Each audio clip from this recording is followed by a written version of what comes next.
Queridos irmãos, amigos, eu vos saúdo com a paz de nosso Senhor e Salvador Jesus Cristo. Dou graças a Deus e a Ele louvo e a Ele exalto por mais esta oportunidade que Ele nos concede. Nesta tarde deste sábado, onde encontro-me na minha casa, de folga do meu trabalho, na companhia da minha amada e querida filha. Amados, nesta oportunidade que Deus me dá de me assentar em frente deste instrumento chamado de computador, com este recurso chamado de YouTube, que nos proporciona aqui a registrar e deixar registrado para alegria e até mesmo num momento como esse para a tristeza de alguns, aonde estarei aqui registrando o passamento da minha esposa Vilani, que é de conhecimento de muitos irmãos, amigos. Hoje faz mais de 4 meses. 4 meses fez no dia 7 desse mês, em que a minha esposa faleceu. Eu tenho feito alguns comentários, mas talvez eu não fui bastante preciso, traçando com mais precisão o que se passou, o que ocorreu, que para nós foi uma surpresa. Então eu quero aqui relatar com mais precisão, de maneira mais minuciosa, a doença, o procedimento e o óbito da minha esposa e o nosso estado sentimental, mesmo já se fazendo 4 meses. É algo difícil de se aceitar, é algo difícil de assimilar.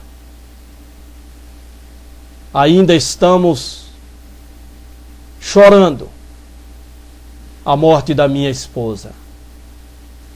A minha esposa foi uma mulher, uma esposa, e não é fácil de esquecê-la. Muitos dizem, têm dito para mim, que só com o tempo para esquecer, só o tempo apagará. Mas acredito que não. Pela esposa que minha mulher Maria Vilani foi, não será fácil, não será o tempo que irá apagá-la da minha memória, do meu coração, de maneira nenhuma. A Vilani, ela não foi uma mulher, ela foi uma esposa, a minha esposa. Eu sempre falo que há diferença entre uma mulher e uma esposa. Eu sempre digo, sempre falo aonde trabalho, que toda a esposa, ela é uma mulher. Mas nem toda a mulher é uma esposa. Nem toda mulher nasceu para ser uma esposa. Ela quer ser sempre a mulher.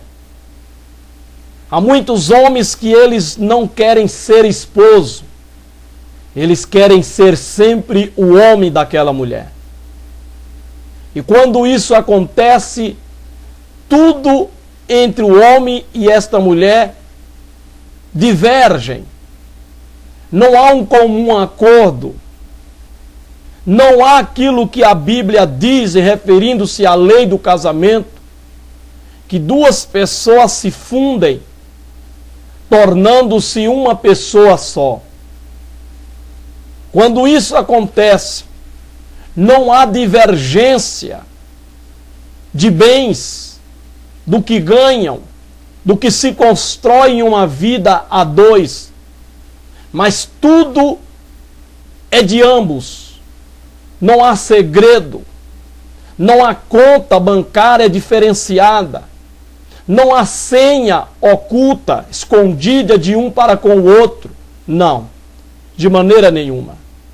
Quando se aceita a lei do casamento, de uma fundição, então aquelas duas pessoas que se decidem viverem junto pelos laços do matrimônio, essas duas pessoas acabam fundindo-se uma na outra, que já não se vê mais duas pessoas, mas uma pessoa só. Aí, tudo entre eles é de comum acordo. Não há o meu dinheiro é meu dinheiro, o teu dinheiro é teu dinheiro, a minha conta é minha conta, a tua conta é a tua conta bancária. Não. Quando se aceita a lei do matrimônio, não há essa divergência. Não há esse dizer que o que eu construo é meu, o que você constrói é seu, que o dinheiro que ele ganha é dele, que o dinheiro que eu ganho é meu. Não. Não há isso. Isso só há quando de fato aquelas duas pessoas não se fundiram uma à outra. Então elas andam dentro de casa, debaixo do teto, divergindo entre elas, com relação ao que se constrói em uma vida a dois. O que ela constrói é dela, o que ele constrói é dele. Não há um compartilhamento entre eles daquilo que se constrói numa vida a dois. Ele tem a senha bancária dele, ela tem a senha bancária dela. Ele não sabe a senha dela, ela não sabe a senha dele. Ele tem uma conta no Face, ela não tem a senha.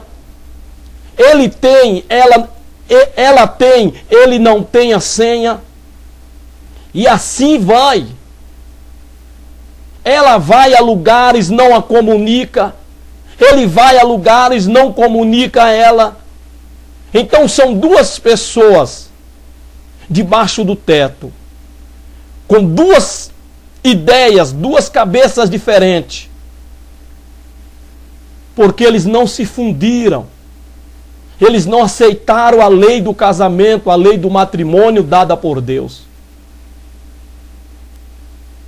Que deixará o pai e mãe e unir-se-á ao seu esposo, e os dois serão uma só carne. Quando não se aceita isso, então apenas se unem no corpo, une-se apenas fisicamente, porém com essa divergência daquilo que vem a construir numa vida a dois. Mas quando se aceita também a união espiritual, porque o casamento ele não é simplesmente uma união física, ele é também uma união espiritual. Funde-se apenas não no físico, mas também no espiritual. Então a pessoa se torna uma só pessoa, uma só carne, tendo tudo entre eles em comum, tendo tudo entre eles em acordo. E era isso que era a Maria Vilani para mim, e eu para ela. Era isso que nós éramos, uma pessoa só. Aonde ela ia, ela me comunicava, aonde eu ia, eu a comunicava. Ela era a minha esposa, eu era o seu esposo. Tínhamos tudo em comum. Não tínhamos segredo em relação a nada na nossa vida. Tudo era transparente, tudo era comunicado. Não tem como eu esquecer uma mulher como essa. Não tem como eu esquecer uma esposa como esta. De maneira alguma. Uma mulher que nesses quase 19 anos de casamento que íamos fazer, nunca mentiu para mim, nem por questões de brincadeira. Nunca me fez uma brincadeira que fosse mentira, para depois dizer, é mentira, é eu brincando. Não. Nunca. Eu sim já fiz muitas brincadeiras com ela, para depois desfazer dizendo é mentira. Mas a minha esposa, a Vilani, ela nunca mentiu para mim nesses 19 anos de casado. Nem por questões de brincadeira. Sempre foi uma mulher sincera, uma mulher fiel naquilo que falava. É uma mulher dificilmente de se esquecer. Ela era a minha esposa, não simplesmente a minha mulher. Eu quero ler aqui alguns versículos bíblicos, os quais atribuo ao caráter da minha mulher, os quais eu atribuo ao perfil da minha esposa Vilani, a qual desejo um dia vê-la na glória, pois não tenho dúvida do seu caráter como crente, como pessoa. Não tenho dúvida, ninguém pode acusá-la de qualquer coisa. Então não tenho dúvida da salvação da minha esposa. Não tenho nenhuma dúvida. Então eu quero ler aqui alguns versículos bíblicos, que quando leio, eu vejo neles o retrato da minha esposa. No livro de Provérbios, no capítulo 12, no versículo 4, que diz assim: a mulher virtuosa é a coroa do seu marido, mas a que procede vergonhosamente é como apodrecimento nos seus ossos. Bendito seja Deus, louvado seja Deus para todo sempre.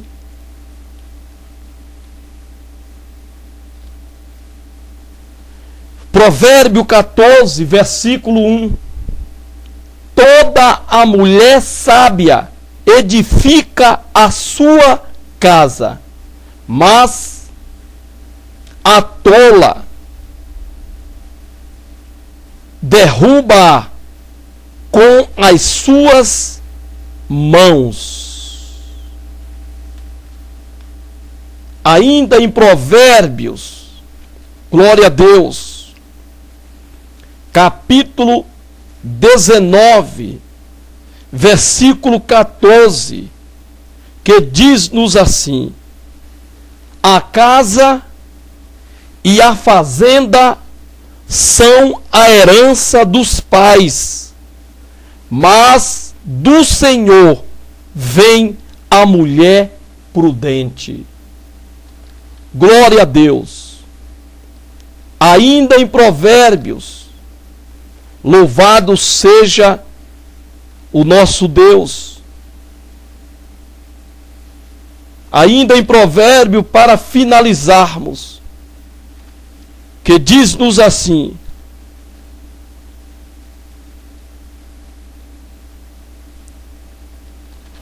Provérbio 29, Provérbio 31, Provérbio 31, versículo 10, que diz assim: mulher virtuosa, quem a achará? O seu valor muito excede o de rubins. Glória a Deus. São estes os versículos nos quais a minha esposa Vilani muito bem se encaixou.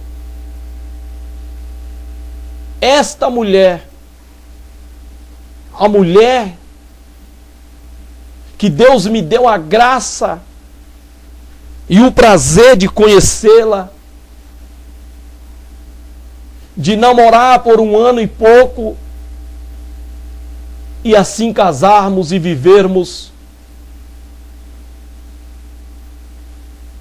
por quase 10 anos e ter a nossa filha Emanuele.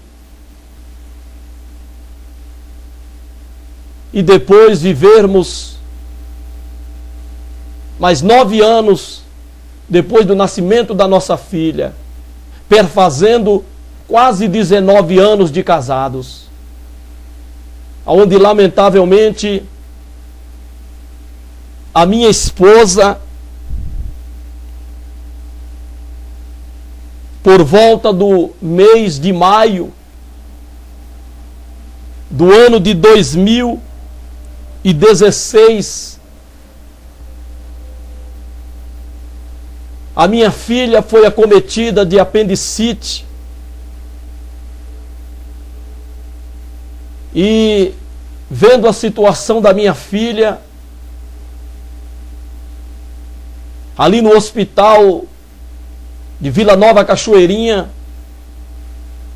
aonde o descaso médico fez com que a minha esposa, como eu, nos alterássemos, e ali num estado de nervoso, chamarmos a atenção daquele descaso médico para com a nossa filha. Até que, quase 3 dias ali, a minha filha, sem receber nenhum tratamento, que resolveram encaminhá-la para o Menino Jesus, já para a sala de cirurgia. E foi a partir daquele momento de nervoso que dias posteriores a minha esposa começou a reclamar de dores no seu estômago, no seu lado direito, lado esquerdo. E sempre que ela reclamava para mim, eu dizia para ela: põe as mãos e chama por Jesus.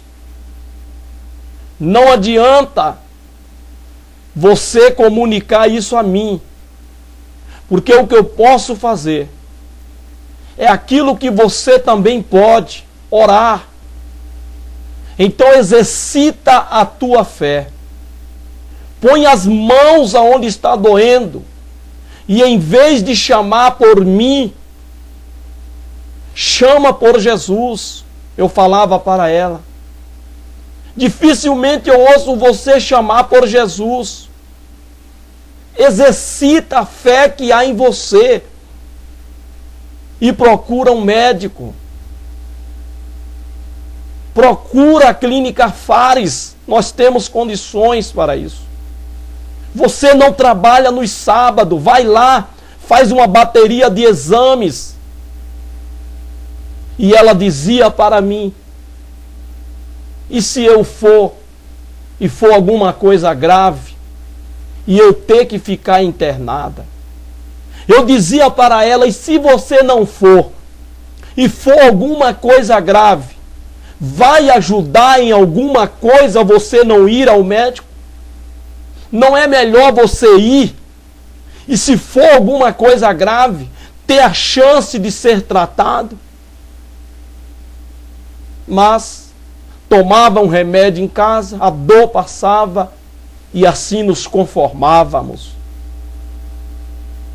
Mas sempre que ela comia, que ela jantava, ela sentia aquele estômago, parece que inchava, assim ela dizia. E parece que a comida ficava parada no seu estômago. E eu falava para ela novamente ir ao médico, chamar por Jesus, pôr as mãos, repreender. Por muitas vezes eu pus a mão, orei, repreendi em nome de Jesus. Mas sempre aconselhando ela a ir ao médico.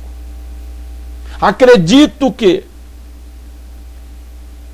por aquilo que muito ela via, aonde ela trabalhava, pois ela trabalhava em uma clínica, na Avenida Paulista, aonde ali tratava apenas de mulher, tanto de mulheres com câncer como na prevenção contra o câncer. E ela auxiliava aquela médica ali como enfermeira, vendo tudo, todo o procedimento, todo o diagnóstico que a médica dava. Ela chegava em casa, me comunicava de várias mulheres, diversas mulheres de diversas idades, com câncer.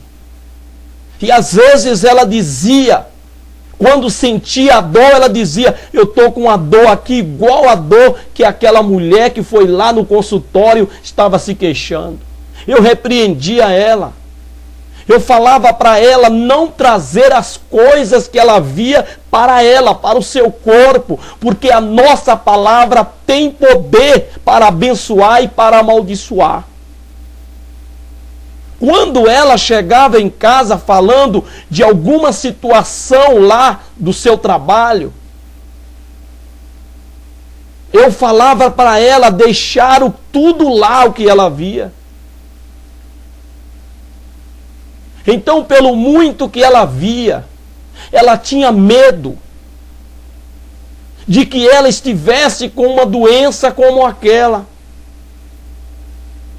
Então ela não ia aos médicos, ela não procurava o médico, ela trabalhava lá e não procurava, não pedia para a médica analisá-la, fazer um exame nela.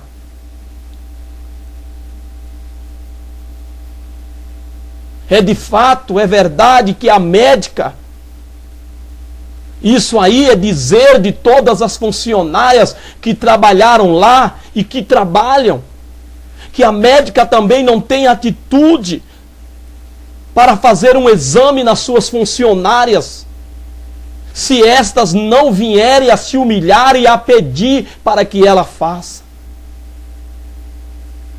E pela forma bruta com que ela tratava as funcionárias, elas sempre tinham medo de fazer um pedido desse à sua patroa médica. E a minha esposa era uma dessas, que tinha medo de pedir a ela. E nisso, foi se protelando, um dia, outro dia, e parece que a doença, que até maio estava em silêncio, e que veio a se manifestar, foi se manifestando com mais intensidade. Até que a minha esposa começou a sentir canseira dentro de casa. Ela ia levar a nossa filha para deixar com a babá no Jardim Guarani. E ela cansava, sentia canseira. E mesmo assim, fomos protelando o ir ao médico, o procurar os médicos.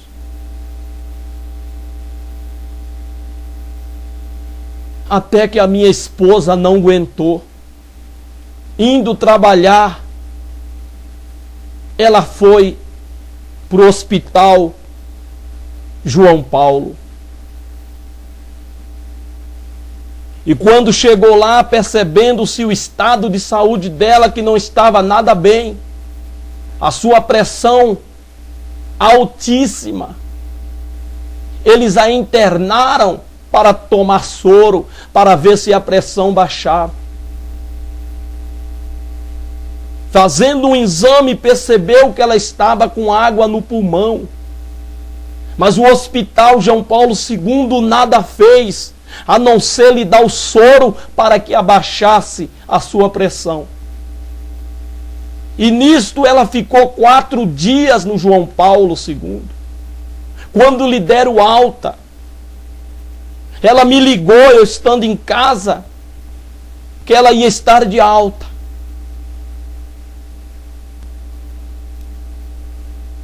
Quando cheguei em casa,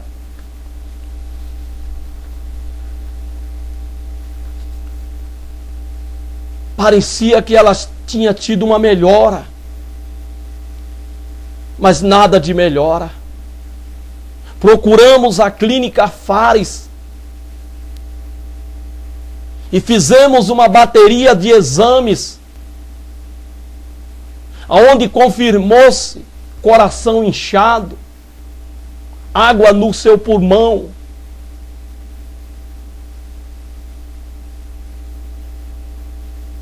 Fez-se alguns procedimentos, alguns medicamentos na veia.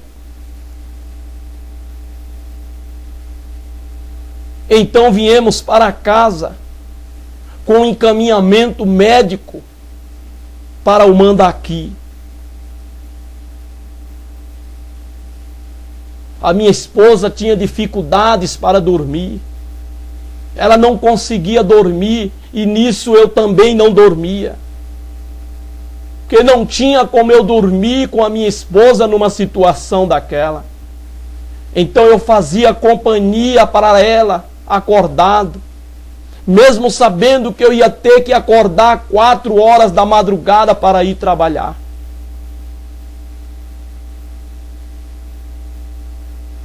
E orando, clamando, chorando a Deus pela minha mulher. Quando cheguei em casa, ela disse para mim que não estava bem. Nisso, a minha sogra já tinha chegado de Pernambuco, já estava aqui em São Paulo, preocupada com a minha esposa, a sua filha.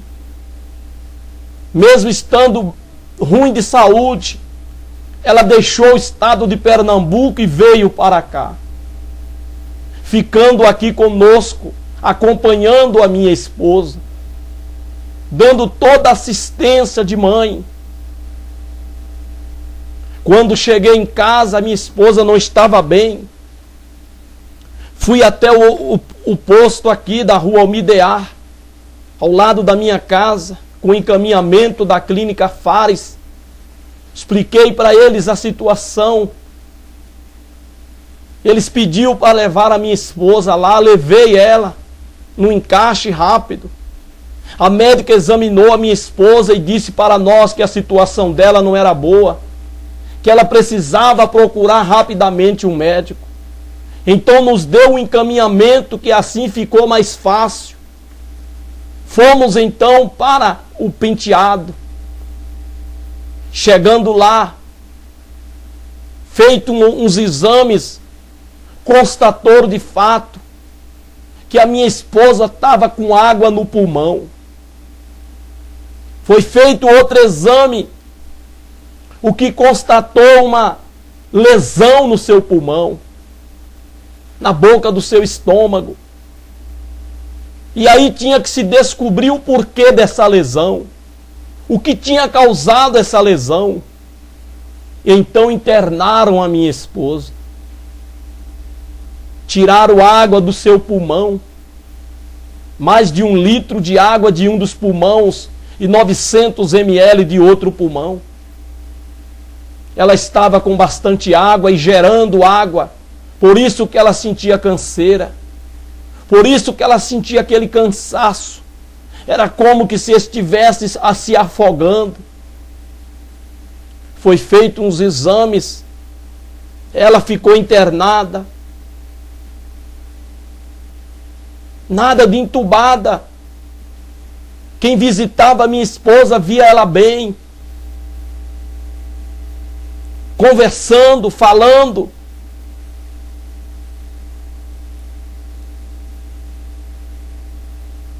E os médicos dizendo para nós que estavam tratando, que estavam fazendo os procedimentos necessários, mas que iria fazer uma biópsia. Aonde, fazendo a biópsia, diagnosticou câncer. Mas diagnosticando o câncer, eles disseram para nós que ainda estava pequeno. Uma pequena lesão que com uma cirurgia iria tudo resolver. E nós, esperançosos, confiantes em Deus, confiantes no médico, naquilo que eles diziam para nós, fazendo nós acreditar. Então nós tínhamos esperança de cura, de melhora, primeiramente em nosso Deus, em nosso Jesus Cristo, e depois nos médicos, naquilo que a eles cabiam fazer. Então começou o nosso sofrimento na luta contra esse câncer, orando, jejuando, consagrando a minha vida em prol da minha mulher.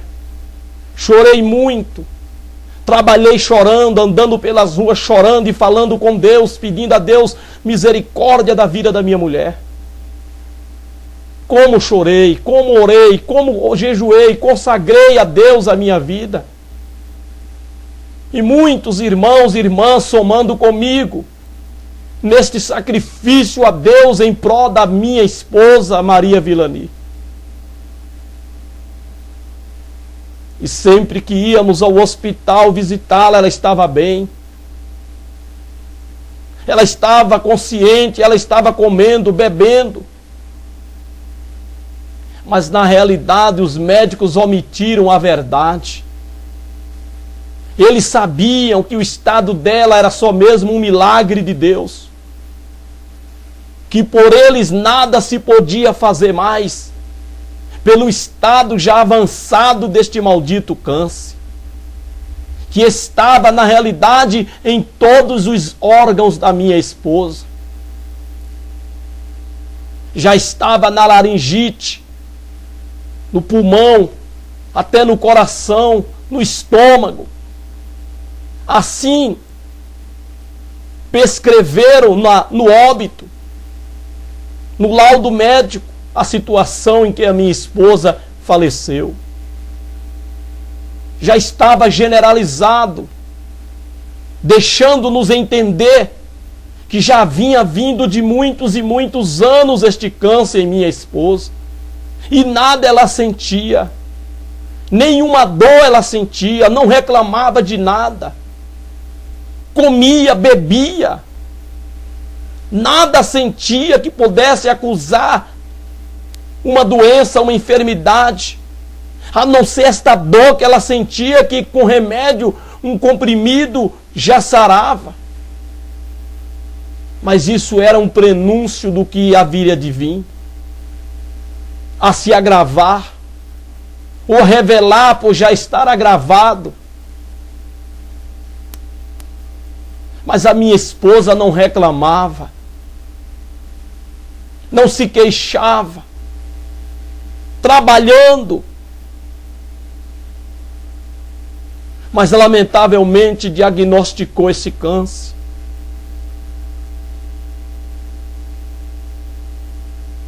E internada, recebendo os tratamentos, mas apenas para passar o tempo, prometendo-nos que estava aguardando uma vaga num hospital de primeira classe, num hospital top da Avenida Dr. Arnaldo, para encaminhar a minha esposa para uma cirurgia, para tratar o câncer. Os médicos omitiram a verdade. Eles maquiaram para não nos desesperar. Mas sabiam eles que por eles mesmos não podiam fazer mais absolutamente nada. Só um milagre de Deus, só um milagre divino. E lutamos por este milagre. Mas a nossa fé não foi o suficiente. A nossa fé não alcançou a Deus de tal maneira que Ele se comovesse da situação da minha mulher e viesse a fazer um milagre. a vontade soberana de Deus predominou. A minha vontade era a cura. A minha vontade era a saúde da minha esposa. Mas a vontade de Deus foi soberana, como soberana ela é e permanecerá para sempre. Estando acima da vontade de quem quer que seja. Por mais que oremos, jejuemos, consagremos, a sua vontade soberana sempre estará acima da nossa. Porque Ele sabe o que faz, Ele sabe o que quer. Ele é Senhor de tudo e de todos.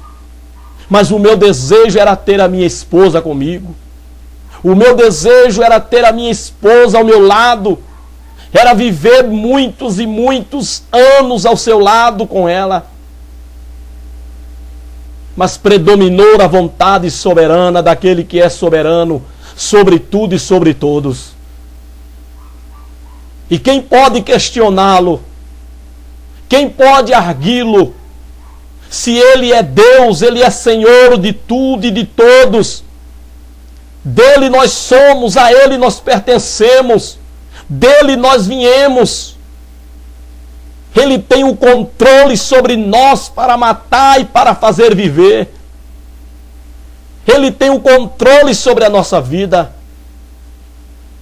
Mas oramos, buscamos a sua face.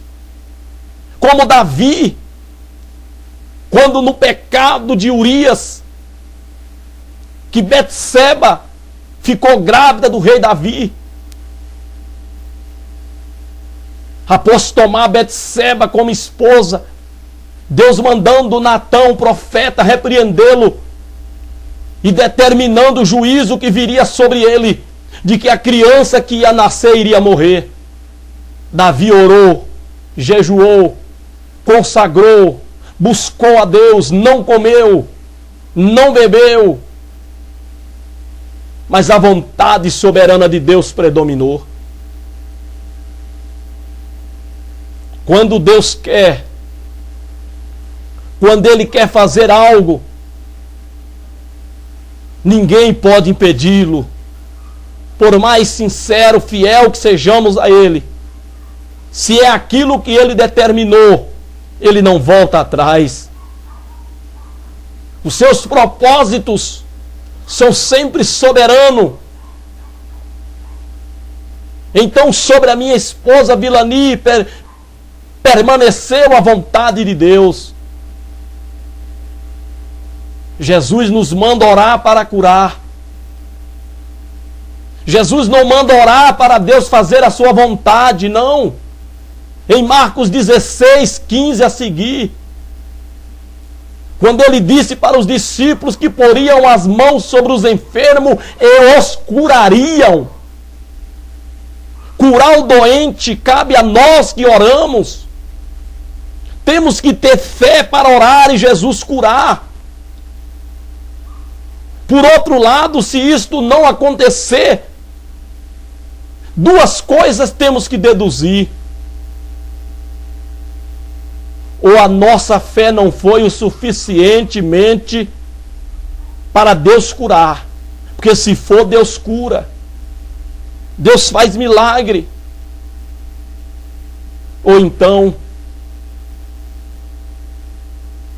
predominou a vontade de Deus. Mas a oração tem que ser para Deus fazer a nossa vontade, que é de curar a pessoa.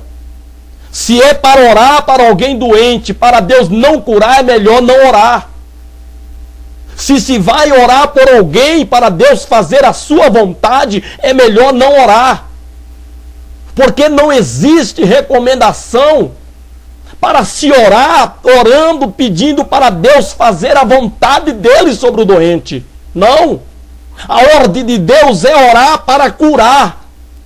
Jesus, quando mandou os 70 discípulos, eles os ordenou, dizendo que eles deveriam orar pelos enfermos e os curar.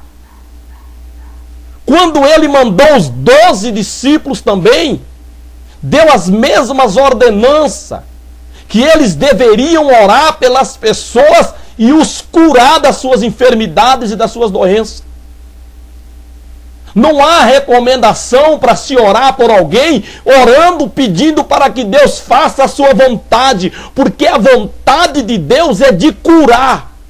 Se isso não acontece, é que a nossa fé não alcançou a Deus. Então a sua vontade soberana predominou, prevaleceu sobre a nossa. Mas a ordem expressa de Jesus é para orarmos e curarmos os doentes, curarmos os enfermos. Aquele pai com aquele filho lá no Monte da Transfiguração de Mateus 17, tão conhecido. Quando Jesus estava lá em cima no monte com os 3 discípulos, Pedro, Tiago e João, e 9 estavam cá no pé do monte aguardando Jesus descer com os 3 discípulos. Um pai trouxe um filho endemoniado com tal da doença de epilepsia, que a patologia PEBA diz que é doença. Mas a palavra de Deus diz que é demônio. E aquele pai trazendo aquele filho, pediu aos discípulos que o curasse. Eles oraram e não conseguiram curar. Não conseguiram expulsar aquele demônio daquele jovem. Quando Jesus desceu do monte com os 3 discípulos, aquele pai foi até ele chorando e implorando. E o pai disse: eu pedi aos teus discípulos que eu o curasse e eles não o puderam. Jesus então disse: ó geração incrédula, até quando vos suportarei? Até quando vos sofrerei? Jesus sofre com a nossa incredulidade. Jesus sofre quando nós agimos com dúvida do seu poder em nossas vidas. Temos que orar para Deus curar. Temos que orar para Jesus curar. É que nós estamos dando muito ao mundanismo. Estamos dando muito às coisas materiais. Estamos muito envolvidos com este mundo, que não nos dedicamos totalmente a nossa vida a Deus. E Ele não aceita mistura. Por isso que nós não conseguimos aquilo que é desejo de Deus, que nós conseguimos através da oração. Que é a cura dos doentes, a cura dos enfermos, para que nisso, através disto, Jesus Cristo seja glorificado. Porque Ele mesmo diz: porão as mãos sobre os enfermos e os curarão. E eu vos dou poder. Glória a Deus. Então, irmãos, oramos pela minha esposa. Mas a vontade de Deus predominou, porque a nossa fé não o alcançou. É assim que eu vejo, é assim que eu deduzo.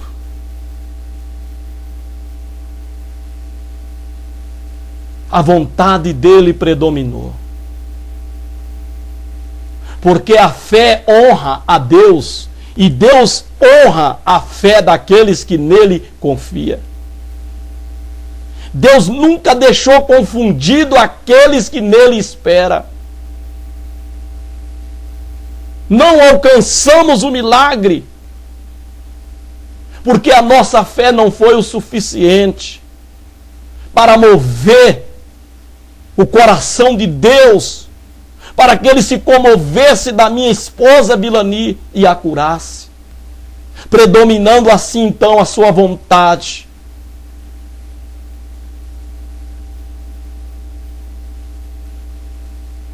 Pois bem, a minha esposa internada, alegre, falando em vir para casa, quando já fazia 35 dias dela internada. Numa segunda-feira,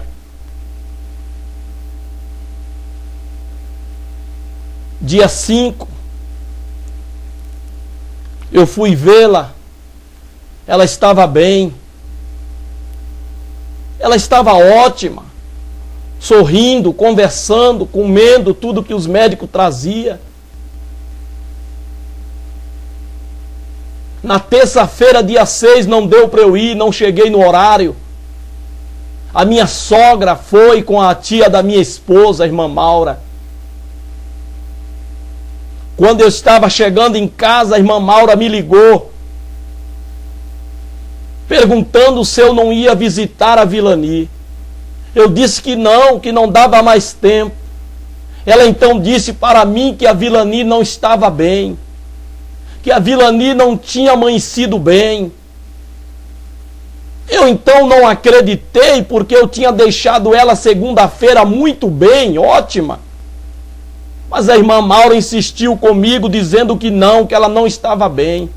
Ela estava falando baixinho, que para ouvir o que ela falava, tinha que baixar o ouvido na boca dela. A irmã Maura perguntou se ela queria que nós tirássemos ela de lá, pagássemos.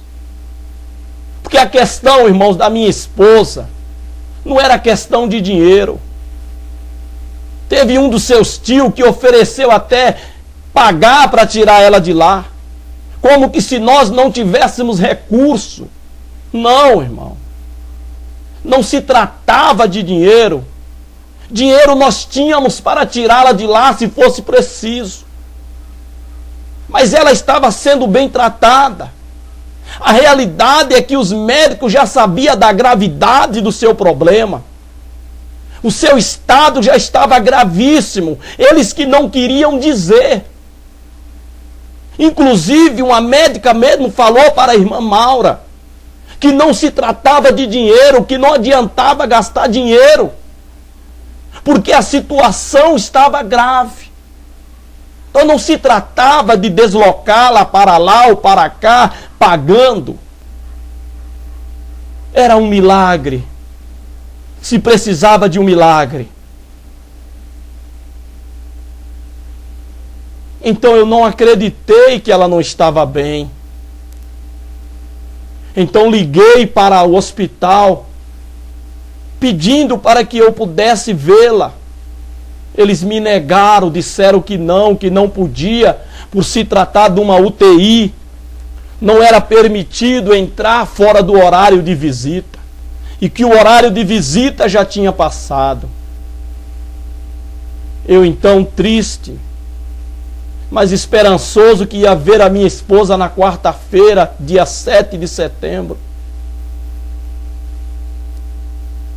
Não dormi direito, pensativo, no diagnóstico que a irmã Maura me passou do estado que a minha esposa se encontrava.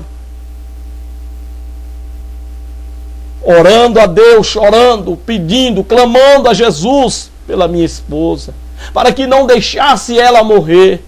Essa era a minha oração. Quando foi 2h44 da madrugada, que o meu celular tocou, que eu vi no identificador Hospital de Vila Penteado, o meu coração tremeu. Minha filha acordou assustada, perguntando o que era. Eu disse para ela que o hospital tinha me ligado para comparecermos lá, urgente.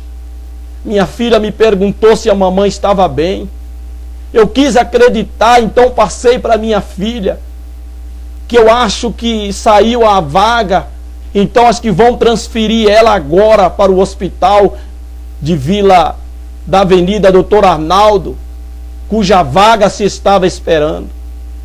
Fui acreditando nisso, não queria acreditar em outra coisa, senão que se tratava da sua transferência. Então pedi a minha filha para se arrumar, para irmos para o hospital. Liguei para o Paulo Moreno, tio da minha esposa. Ele desceu cá para a minha casa com o seu carro, nos conduziu para o hospital. Fui esperançoso de que se tratasse da sua transferência. E jamais imaginei que se trataria da sua morte. Mas quando eu cheguei na UTI, que eu vi o semblante das médicas, das enfermeiras que vieram ao meu encontro, me trouxeram então o pior, de que a minha esposa tinha entrado em óbito. Não acreditei, mas infelizmente foi a realidade. Disseram para mim: sentimos muito, mas a sua esposa faleceu. É doído e dói até hoje. Até hoje eu ainda não aceitei o fato de que a minha esposa está morta. Suas lembranças estão nítidas em meu coração, em meu cérebro, em tudo que eu faço, que nós fazíamos juntos. É como que se ela estivesse ao meu lado. É doído a separação que a morte causa. É como que se tirou um pedaço de nós. É como que se arrancou um pedaço de nós. Que é isto que acontece quando duas peças se fundem uma na outra, tornando uma só. Quando você tenta separá-las, com toda certeza não conseguirá separar 100% de um lado, 100% de outro. Com toda certeza, uma das partes sairá com um pedaço da outra. Uma das partes sairá faltando um pedaço seu. Não se consegue dividir 100% aquilo que se funde. Assim é o casamento. Quando a morte vem, porque só ela pode separar aquele que se uniu pelos laços do matrimônio. Por isso que o casamento é uma união eterna, abrindo precedentes para a separação do corpo, mas permanecendo ambos sem casar. Casamento é isso, casamento é coisa séria. Casamento não é apenas uma união física, onde o juiz vai lá, lavra o divórcio e você acha que está livre para casar de novo. Não! Você pode estar livre da convivência com aquela pessoa com quem você não quer conviver mais, porque você não tem amor para perdoá-la ou para perdoá-lo. Já visando o outro, já visando outra, buscava apenas uma ocasião para a sua separação. Mas o casamento é uma união espiritual, que o homem não separa, ligando você a ela a você, até que a morte venha separar. Somente a morte pode separar o homem da mulher, 100%. Mesmo assim, com muita tristeza e dor, deixando o homem ou a mulher livre. Pelo contrário, Romanos capítulo 7, por todo o tempo que a mulher viver, o homem está ligado a ela. Por todo o tempo que o marido viver, a mulher está ligado a ele. Sendo que se vier a ser de outro, é adúltero, é adúltera, e os adúlteros não vão entrar no céu. Buscam-se ocasião para separar e casarem de novo. Pode até fazer isso, pode ter até o consentimento de pastor presidente de setor, pastor presidente de igreja, mas eles não são Deus. Deus é quem determina a lei do matrimônio. E muitos, indo no conselho do seu pastor presidente, estão separando e casando de novo. Pastores casados 2, 3 vezes. E diz que vão para o céu. Que céu? A não ser que para os pastores Deus tem um jeitinho brasileiro. A não ser para quem é ministro, Deus tem dois pesos e duas medidas. Não. Não. Nosso Deus é santo, Ele é justo. Mentiroso seja o homem, Deus sempre verdadeiro. Pois bem, a morte me causou uma dor por tirar um pedaço de mim.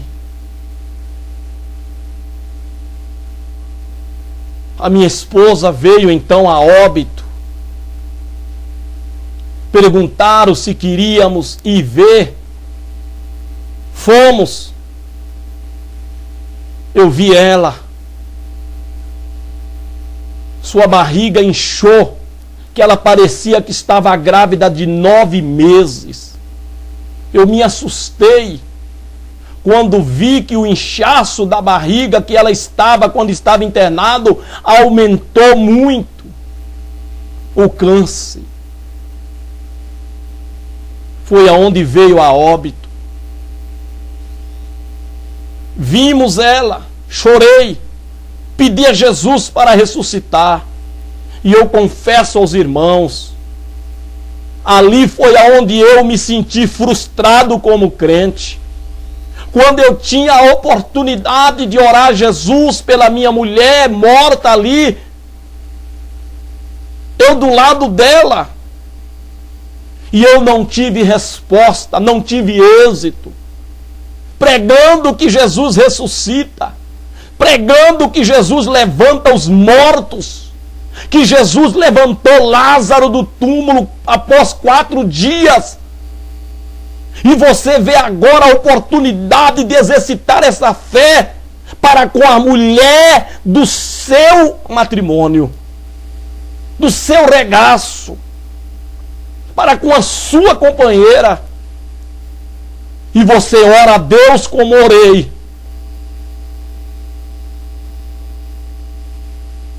E Jesus se fez silêncio.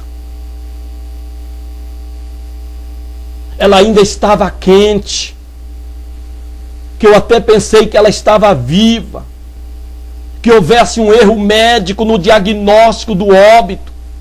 Chamei ela pelo nome, abracei a minha esposa. Ela estava ainda quente. Mas o Paulo mandou eu parar, pois ela estava morta. Então me comunicaram que eu tinha que buscar uma roupa.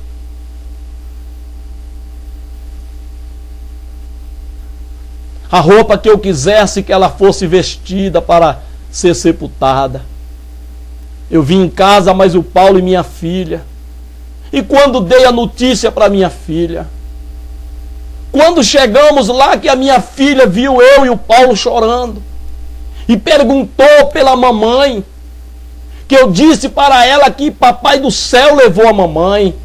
A minha filha entrou em desespero.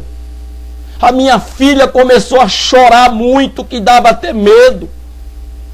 Não aceitou que ninguém a consolasse, que ninguém a confortasse. Encaminhando ela até para passar num pediatra, mas não tinha pediatra. O pediatra estava dormindo. Tive que acalmar a minha filha. Ela se acalmou. Viemos em casa buscar a roupa da minha esposa. Até então eu não sabia de quem iria vestir. Eu julgava que fosse alguém do hospital. Quando cheguei lá, que falei para eles, eu trouxe a roupa da minha esposa. Eles disseram para mim: o Senhor é quem vai ter que vestir na sua esposa. E eu fiz isso com todo o amor. Eu fiz isso com toda a satisfação da minha vida. Mesmo me doendo ter que fazer aquilo, mas eu fiz com amor pela minha mulher. Fomos eu e o Paulo. E ali tiramos aqueles lençóis que estavam sobre ela. E ali começamos a vesti-la um vestido. E deixamos bonita, vestida. Mas tive que vestir a minha esposa. E depois tratar de todos os parâmetros para o seu sepultamento. Até ajudei a pegá-la, juntamente com o rapaz da funerária. Eu o auxiliei, o ajudei a pegá-la e colocar na urna, no caixão. Acompanhei até o cemitério onde ia ser velada, onde ia ser ali enfeitada. É doído você presenciar tudo isso e não ter poder para ressuscitá-la, não ter poder para estender as mãos e Jesus Cristo fazer um grande milagre da ressurreição na vida da minha esposa. Você se sente frustrado, você se sente abatido, você se sente lá embaixo na lama. Aí você vê que estamos muito aquém de ser aquele crente, aquele cristão que Jesus quer que nós sejamos.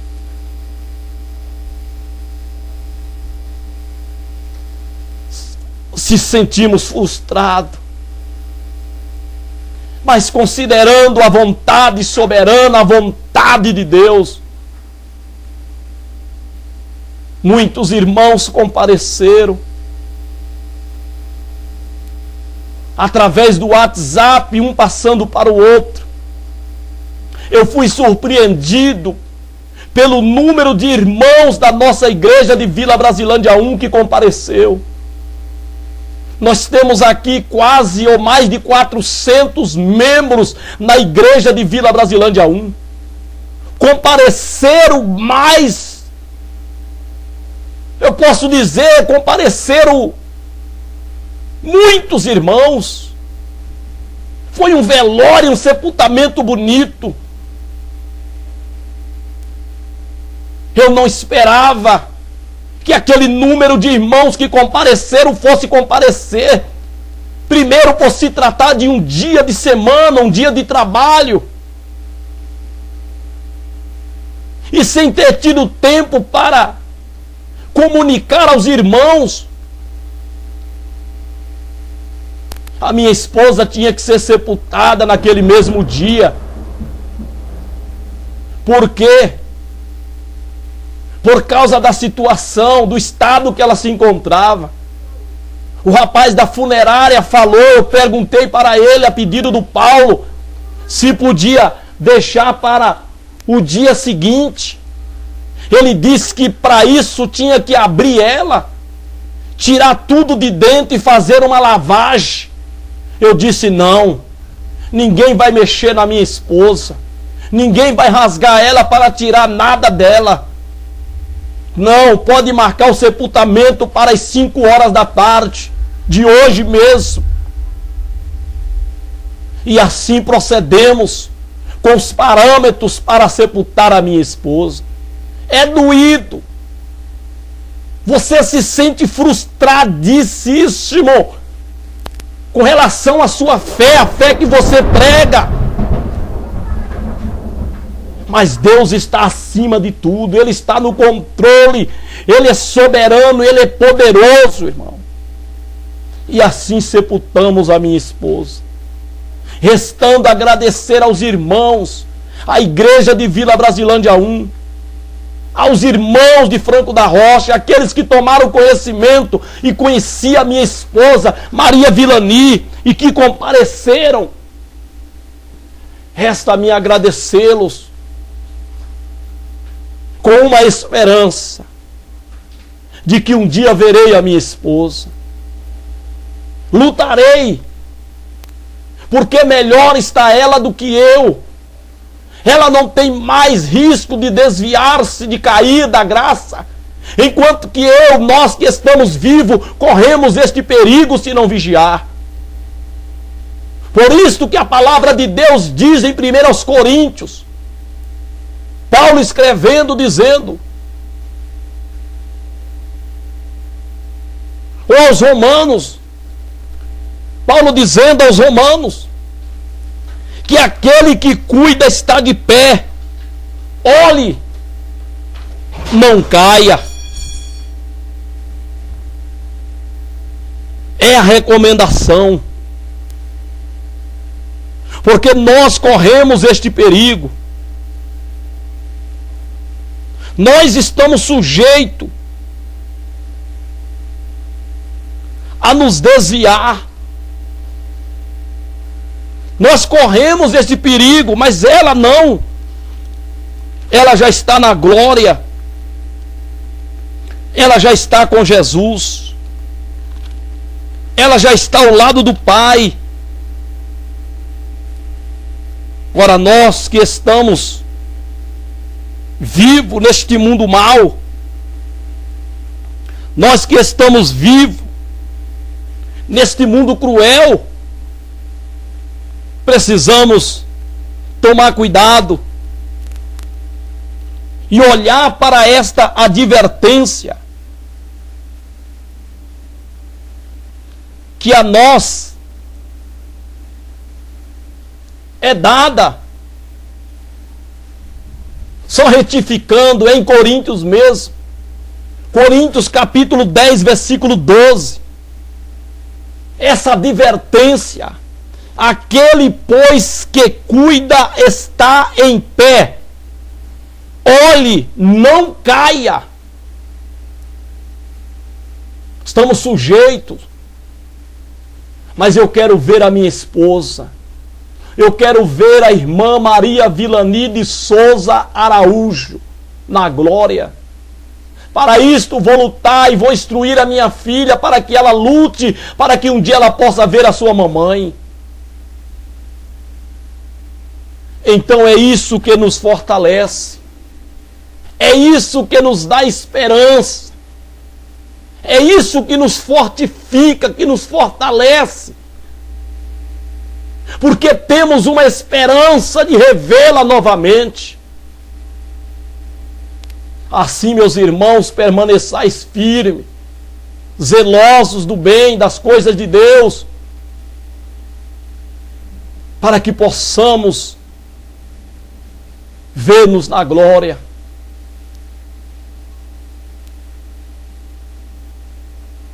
E assim, irmãos, quero deixar aqui esse registro do passamento da minha esposa Vilani. Agradeço aos irmãos, aos amigos, aos que compareceram, à minha família, que vieram da Zona Leste. Agradeço a todos que se condoeram, suas colegas do trabalho, do serviço. A Débora, obrigado, Débora, pelo seu carinho, pelo seu amor para com a minha esposa. Assim, irmãos, amigos, que Deus vos abençoe. Que Deus vos desperte para a realidade que a morte é real, mas que ela é apenas uma passagem para outra vida, com Deus ou sem Deus. A escolha que nós fazemos decidirá o futuro. A escolha que fazemos em vida decidirá o nosso futuro. Por isso, escolha a Cristo, escolha a Jesus, para viver eternamente com Ele na glória. Que Deus em Cristo vos abençoe. E assim eu agradeço a Deus por esta oportunidade de aqui poder registrar o passamento da minha esposa. Deus em Cristo vos abençoe. Amém, Jesus.